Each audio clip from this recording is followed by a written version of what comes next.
Dopamine, it's this tiny, tiny chemical in our brain, but it's in charge of some of the biggest parts of our life. It decides when we feel happy, when we feel motivated, and when something feels truly rewarding. Think about it. Every time you smash a goal you've been working on, every time you eat a meal you absolutely love, or when you get some amazing news, that little rush of good feeling, that's dopamine. Your brain releases it and you feel fantastic. Now, let's be clear, dopamine isn't the bad guy here. It's a natural part of how we're made. It's a gift designed to help us move, learn, and enjoy the world around us. It's what pushes us to explore, to achieve, and to connect. So, where does the problem start?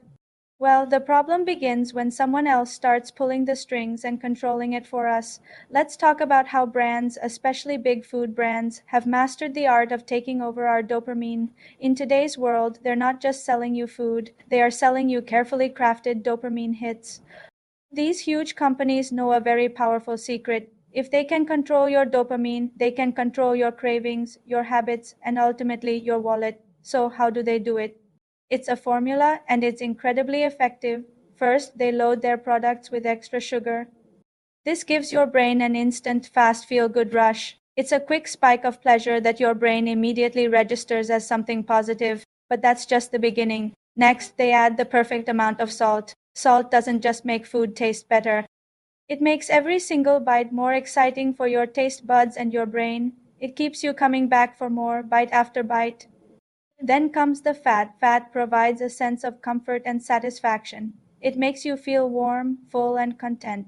It is a very primal signal to our brains that we've found a rich source of energy. But the real magic, or maybe the real trick, happens when they combine all three sugar, salt, and fat. They mix these ingredients in precise ratios to hit what food scientists call the bliss point. This isn't just a catchy name. It's the exact combination where the pleasure signals in your brain are at their absolute peak. It's the point where your brain essentially screams, "This is incredible. I need more of this right now." None of this is an accident. This is calculated food science, engineered specifically to hook your brain. Think about those perfectly crunchy chips that make such a satisfying sound.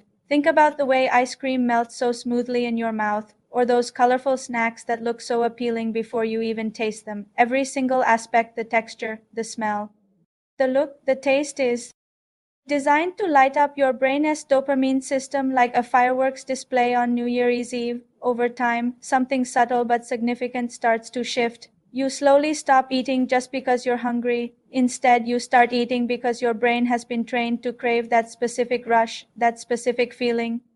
Your brain is no longer responding to natural hunger cues. It's responding to a manufactured craving. The food isn't just feeding your body, it's feeding a loop in your brain that was designed by someone in a lab. But here is the most important part of this entire conversation. Here is the truth you need to hold on to. You are stronger than their formula. You have the power to understand this cycle and to break it. Once you see how dopamine is being used against you, you can start to take back control. You regain control of your mind, you regain control of your body, and you regain your discipline. The choice of what you crave and when you eat should belong to you, not to a corporation's marketing strategy. Your brain, your body, your choices, they belong to you, not to their recipe. Recognizing the game is the first step to winning it. Start paying attention. The next time you feel an intense, sudden craving for a specific snack, ask yourself, am I really hungry? Or is my brain just chasing a familiar dopamine hit it's been trained to want? By simply asking that question, you begin to reclaim your power. You can choose to nourish your body with real whole foods that provide sustained energy and well-being. Instead of just chasing temporary engineered pleasure, you can retrain your brain to find joy in natural flavors and textures. It's a journey for sure. It won't happen overnight, but it starts with awareness. It starts with deciding that you are the one in charge. Thank you so much for watching. See you in the next one.